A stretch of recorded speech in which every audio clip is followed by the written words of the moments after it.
ಓಂ ಭೂತಾತ್ಮನೇ ನಮಃ. ಭೂತಾತ್ಮ ಎಂಬ 10ನೆಯ ನಾಮ ಮತ್ತು 10ನೇ ಬೃಹತಿ ಮಂತ್ರದ ಶ್ರವಣ ಈಗ ನಾವು ಮಾಡಬೇಕು.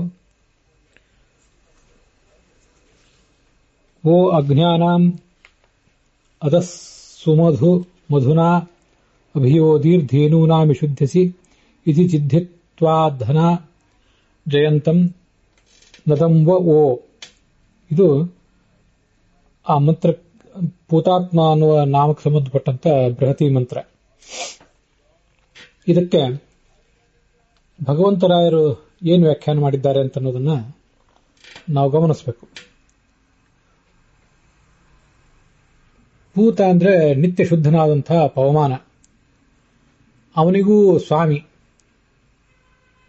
ಪರಮಾತ್ಮ. ಹೀಗೆ ಪವಮಾನನ ಸ್ವಾಮಿ ಅಂತ ಹೀಗೆ ಅರ್ಥ ಆಗ್ತದೆ. ಮತ್ತೆ ಪೂತ ಅಂದ್ರೆ ಅತ್ಯಂತ ಪವಿತ್ರವಾದಂತಹ ಅಪರೋಕ್ಷ ಜ್ಞಾನ.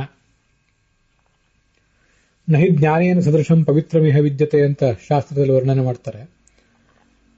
ಅಂಥ ಜ್ಞಾನವನ್ನ ಆತ್ಮ ಅಂದ್ರೆ ಎಲ್ಲರಿಗೂ ಕೊಡುವಂಥವನು.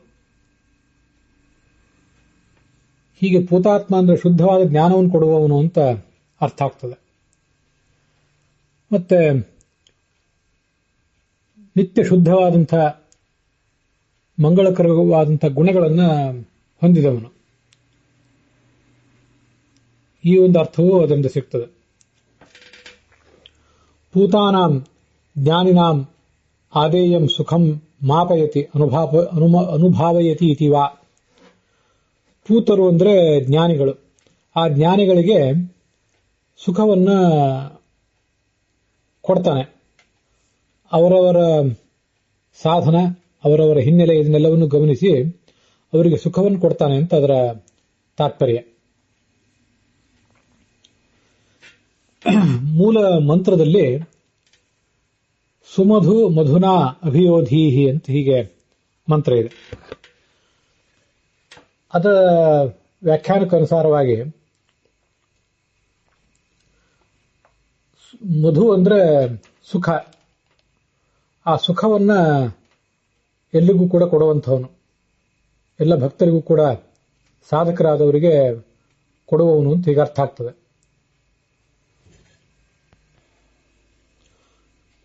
ಸುಮಧು ಜಾತಂ ಅಪರೋಕ್ಷ ಜ್ಞಾನಂ ಮಧುನಾ ಆತ್ಮಬುದ್ಧಿ ಮಿಥುನೇನ ಅಭಿಯೋದೀಹಿ ಸಂಗಮಯ. ಅತ್ಯಂತ ಶುದ್ಧವಾದಂಥ ಆ ಅಪರೋಕ್ಷ ಜ್ಞಾನವನ್ನೇ ಸುಮಧು ಅಂತಲ್ಲಿ ವರ್ಣನೆ ಮಾಡಿದ್ದಾರೆ. ಅದನ್ನು ಕೊಡುವವನು ಈ ಪರಮಾತ್ಮ. ಅವನನ್ನೇ ಭೂತಾತ್ಮ ಅಂತನೂ ಈ ನಾಮ ವರ್ಣನೆ ಮಾಡಿದೆ. ಭೂತವಾದಂತಹ ಜ್ಞಾನವನ್ನ ಎಲ್ಲಿಗೂ ಕೊಡುವವನಾದ್ದರಿಂದ. ಹೀಗೆ ಆ ಮೂಲ ಮಂತ್ರದ ವ್ಯಾಖ್ಯಾನವನ್ನ, ಮೂಲ ಮಂತ್ರದ ಸಂಕ್ಷಿಪ್ತ ಚಿತ್ರಣವನ್ನ ಈ ಭೂತಾತ್ಮ ಅನ್ನುವ ಶಬ್ದ ಕೊಡ್ತದೆ. ಇದಿಷ್ಟು ಭಗವಂತರಾಯರ ದೃಷ್ಟಿಯಲ್ಲಿ ಆ ಮಂತ್ರದ ಮತ್ತೆ ಭೂತಾತ್ಮ ಅನ್ನುವ ಶಬ್ದದ ಒಂದು ವ್ಯಾಖ್ಯಾನ.